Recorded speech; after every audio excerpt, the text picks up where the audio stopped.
Клучната порака од Брисел до новата влада беше дека Македонија мора да го реши проблемот со Грција како би се отворила вратата за членство во Европската унија и НАТО. Како претседател на групата на пријатели на Македонија, сметам дека таквиот пристап на Европската унија е неприфатлив и дека стана кристално јасно дека Европската унија има двојни критериуми кога станува збор за проширувањето, вели хрватската европратеничка Маријана Петир. За bilo kakvu promjenu imena potreban je konsenzus političkih stranaka kao izražena volja birača na referendumu koji bi bio nužan kod promjene imena države. No pravo je pitanje, smije li se takvo što od jedne suverene države tražiti?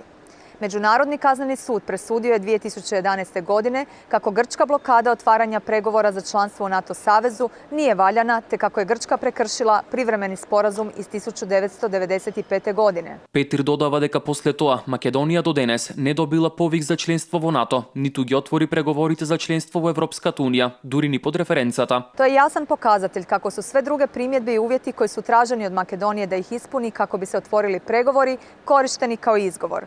Makedoniji se u ovom trenutku nudi sudjelovanje u regionalnom zajedničkom tržištu Zapadnog Balkana, kojem je cilj udvostručiti novac za infrastrukturu, no to ne smije postati alternativa pristupanju Makedonije Evropskoj uniji i NATO savezu, jer je Makedonija odavno zaslužila biti njihova članica. Дека решавањето на проблемот со името ќе остане и понатаму главна препрека за започнување на преговорите, потврдува и изјавата на еврокомесарот Хан по средбата со премиерот Заев во Брисел, кој истакна дека за започнување преговори потребна е согласност од сите земји членки. You know very well that starting negotiations demands first a positive report and recommendation by the European Commission, and then based on that an agreement by all our 28 member states.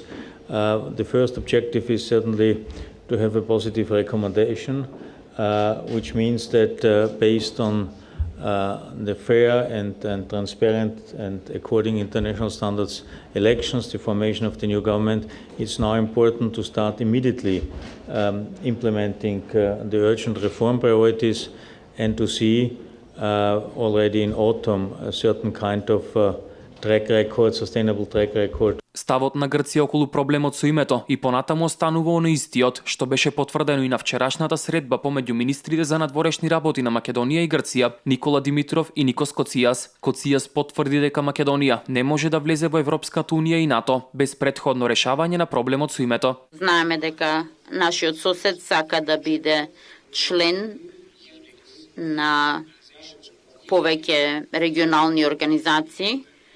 Ние сме отворени да ги поддржиме нивните напори, под услов прво да се реши прашањето со името.